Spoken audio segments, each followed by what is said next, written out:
A very warm welcome to all the students on the channel once again। और आज हम second part start करने जा रहे हैं चैप्टर द सेल्फिश जाइंट का। पहले चैप्टर के अंदर आपने पढ़ा कि सेल्फिश जाइंट बच्चों को गार्डन से बाहर निकाल करके उसके चारों तरफ एक बड़ी सी दीवार खड़ी कर देता है, जिससे कि बच्चे बड़े मायूस हो जाते हैं और गार्डन भी बच्चों की एब्सेंस में मुरझा जाता है। बाहर मौसम बदल जाता है, स्प्रिंग का सीज़न आ जाता है, लेकिन गार्डन के अंदर विंटर का ही सीज़न रहता है। और ऐसी स्थिति में जो स्नो और फ्रोस्ट होते हैं वो गार्डन के अंदर अपने आप को इस्टेब्लिश कर लेते हैं, और साथ ही जो उनके फ्रेंड्स हैं हेल और नॉर्थ विंड, वो उन दोनों को भी इनवाइट करते हैं। तो आगे हम देखते हैं कि क्या होता है। Every day for 3 hours he rattled on the roof of the castle till he broke most of the slates, and then he ran round and round the garden as fast as he could go। अब ये north wind के बारे में बताता है कि लगभग 3 घंटे तक वो उसकी जो छत है कासल की वहाँ पर वो मंडराता रहता है, जब तक कि वो जो स्लेट्स होती हैं उनको तोड़ नहीं देता। उसके बाद वो जो गार्डन है उसके चारों तरफ घूमता रहता है जितना वो तेज घूम सकता था। He was dressed in grey and his breath was like ice. अब देखिए, वैसे तो क्या है कि हवा दिखाई नहीं देती है, लेकिन यहाँ पर हवा के नेचर को दिखाने के लिए जो राइटर है उसको मानवीयकरण कर देता है। यानी कि आपने पढ़ा होगा हिंदी के अंदर एक अलंकार होता है जिसको हम कहते हैं मानवीयकरण। यानी कि कुछ चीज़ें ऐसी होती हैं जिनकी कोई फिज़िकल आइडेंटिटी नहीं होती, तो उस आइडिया को मानव की तरह ट्रीट किया जाता है। यानी कि ऐसे दिखाया जाता है जैसे कि वो एक मानव ही हो। तो उन कैरेक्टरिस्टिक्स को देने के बाद उसके अंदर ह्यूमन लाइक्स फीचर्स आ जाते हैं। यानी कि जैसे नॉर्थ विंड है, हवा दिखती नहीं है, लेकिन हवा के नेचर को दिखाने के लिए उसके अंदर ह्यूमन कैरेक्टरिस्टिक्स डाल दिए जाते हैं। तो यहाँ इसको हम कहते हैं मानवीयकरण, और अंग्रेज़ी में इसको कहा जाता है पर्सोनिफिकेशन।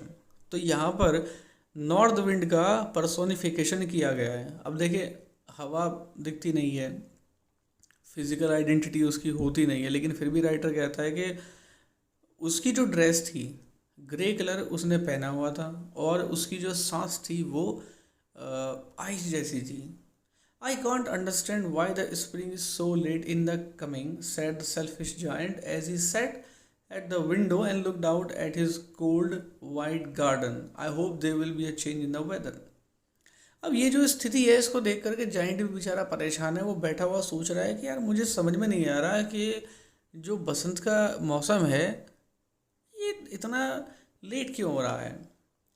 वो जैसे अपने जो कोल्ड वाइट गार्डन होता है उसको देख करके बैठ करके सोचता है, और वो कहता है कि मुझे उम्मीद है कि जल्दी ही मौसम के अंदर बदलाव आ जाएगा।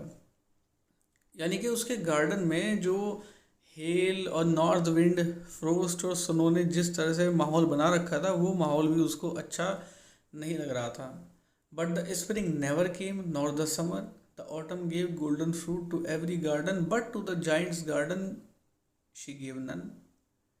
He is too selfish, she said. So it was always winter there, and the north wind and the hail and the frost and the snow danced about through the trees. लेकिन स्प्रिंग नहीं आया, न summer आया, और autumn ने जो golden fruit थे वो हर एक गार्डन को दिए, केवल जाइंट के गार्डन को छोड़कर, क्योंकि उसने कहा कि उसको हम ये सब नहीं देंगे क्योंकि वो बड़ा सेल्फिश है। इसलिए गार्डन के अंदर हमेशा विंटर, नॉर्थ विंड, हेल और फ्रोस्ट और स्नो वो पेड़ों पर नाचते रहे। One morning the giant was lying awake in bed when he heard some lovely music. It sounded so sweet to his ears that he thought it must be the king's musicians passing by. It was really only a little linnet singing outside his window, but it was so long since he had heard a bird singing in his garden that it seemed to him to be the most beautiful music in the world. Then the hail stopped dancing over his head, and the north wind ceased roaring, and a delicious perfume came to him through the open casement. I believe the spring has come at last, said the giant, and he jumped out of bed and looked out. एक बार क्या होता है कि जो giant है वो सो रहा होता है, और सोते हुए अचानक से उसके कानों में एक बड़ा ही मधुर संगीत पड़ने लगता है, उसको सुनाई देने लगता है। अब जैसे ही वो उस मधुर संगीत को सुनता है, वो सोचता है कि ये कोई किंग का म्यूजिशियन होना चाहिए जो मेरे पास से गुज़र रहा है, यानी कि मेरे किले के पास से गुज़र रहा है। और ये एक लाइनेट पक्षी था जो उसकी विंडो के बाहर गा रहा था, और उसको एक अच्छा संगीत सुने, मधुर संगीत सुने में इतना समय हो गया था कि जब उसने लाइनेट का गाना सुना तो उसको ऐसा लगा जैसे कि ये दुनिया का सबसे मोस्ट ब्यूटीफुल म्यूज़िक है। उसके बाद हेल रुक गया, उसने उसके सर पर नाचना बंद कर दिया, नॉर्थ विंड बहनी बंद हो गई, और एक डिलीशियस परफ्यूम उसके जो केशमेंट था, उसका जो खुला हुआ विंडो था, वहाँ से होकर के अंदर आया। मुझे लगता है कि आखिरकार स्प्रिंग आ चुका है, जाइंट ने कहा, और वो बेड से उठ गया और उसने बाहर देखा। Now come to the comprehension check. The first question is, why is the giant called selfish? Giant को सेल्फिश क्यों कहा जाता है? क्योंकि he did not let the children play in his garden. He drove them out, built a high wall around his garden, and put up a board that read, "Trespassers will be prosecuted." बच्चों को उसने खेलने के लिए मना कर दिया garden के अंदर। गार्डन के चारों तरफ एक बड़ी सी दीवार खड़ी कर दी, और उसके ऊपर बाहर एक बोर्ड टांग दिया जिस पर लिखा हुआ था कि "Trespassers will be prosecuted." Next question is, on one occasion the children said, "How happy we are here." Later they said, "How happy we were there." What are they referring to in both the cases? एक स्थिति में कहता है कि हम यहाँ कितने खुश हैं, और दूसरी स्थिति में वो कहता है कि हम वहाँ कितने खुश थे। तो क्वेश्चन में आपसे पूछा गया है कि ये जो दो सेंटेंस है ये किन दो स्थितियों की तरफ इंडिकेशन करते हैं। तो पहली स्थिति तब होती है कि हम यहाँ कितने खुश हैं जब बच्चे गार्डन के अंदर होते हैं, और दूसरी स्थिति तब होती है जब वो गार्डन के बाहर होते हैं। Now the third question, it has two parts. The first part is, when spring came it was still winter in the garden. What does winter stand for or indicate here? वो कहता है कि जब spring आया तो garden के अंदर अब भी विंटर ही था। तो आपसे पूछा गया है कि यहाँ पर विंटर किस चीज़ के लिए स्टैंड करता है, यानी कि किस चीज़ के लिए इस्तेमाल किया गया है, या वो किस चीज़ को यहाँ इंडिकेट करता है। So the story winter stands for a negative, desolate and lifeless environment. In this environment, trees and flowers do not blossom. Here, winter also refers to an atmosphere of depression and laziness. Since birds did not sing, children did not play, and spring did not visit the garden, winter prolonged its stay in the garden. यानी कि इस कहानी के अंदर जो winter है वो negative चीज़ के लिए, डेसोलेट, निर्जन, लाइफलेस एनवायरनमेंट को इंडिकेट करता है, और ऐसे एनवायरनमेंट में जो ट्रीज़ और फ्लावर्स हैं वो भी नहीं खिलते। यहाँ जो विंटर है वो एक ऐसे एटमॉस्फेयर की तरफ रेफ़र करता है कि जो डिप्रेशन का इंडिकेशन है, यानी कि जो तनाव, लेजीनेस की तरफ इशारा करता है। तो जब से बर्ड्स ने वहाँ गाना बंद किया, बच्चों ने खेलना बंद किया, spring did not visit the garden, Basant garden में नहीं आया, और विंटर वहाँ लंबे समय तक ठहर गया। Prolong means for a longer time.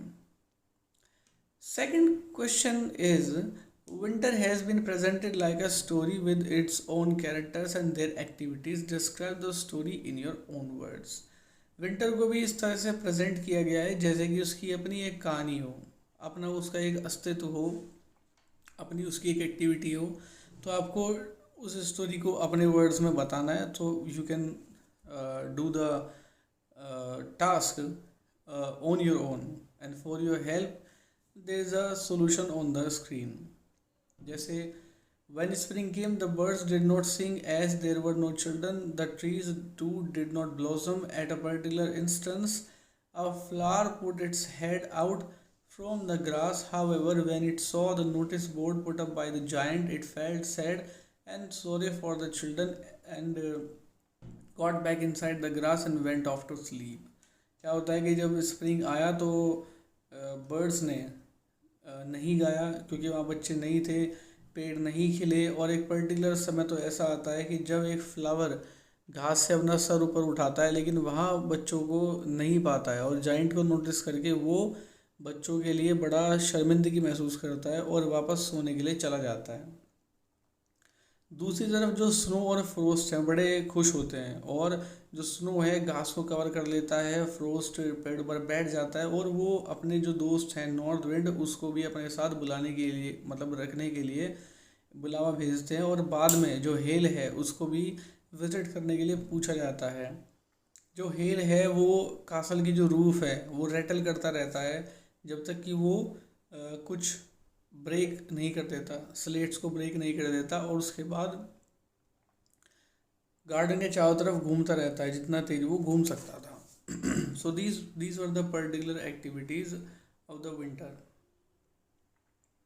Fourth question is why the was the giant happy और sad over the state of the garden. Garden की जो स्टेट थी उसके ऊपर जायंट था, उसकी स्थिति को देखकर जायंट खुश था कि दुखी था। He was obviously he was sad, और उसको समझ नहीं आता है कि सब जगह स्प्रिंग आ गया लेकिन यहाँ पर अब तक विंटर क्यों है। And the last question is what effect did the linnet song have over hail and the north wind. जो नॉर्थ विंड है वो डांस करना बंद कर देती है, वो रोरिंग करना बंद कर देती है, और जो हेल है वो उसके सर पर नाचना बंद कर देता है। So this was all for now and these were the comprehensions of the chapter number 3, the selfish giant. And in our next video we will come to know what will happen with the giant after this particular phenomena when he listens the most beautiful song of the linnet bird. Till then, thank you very much.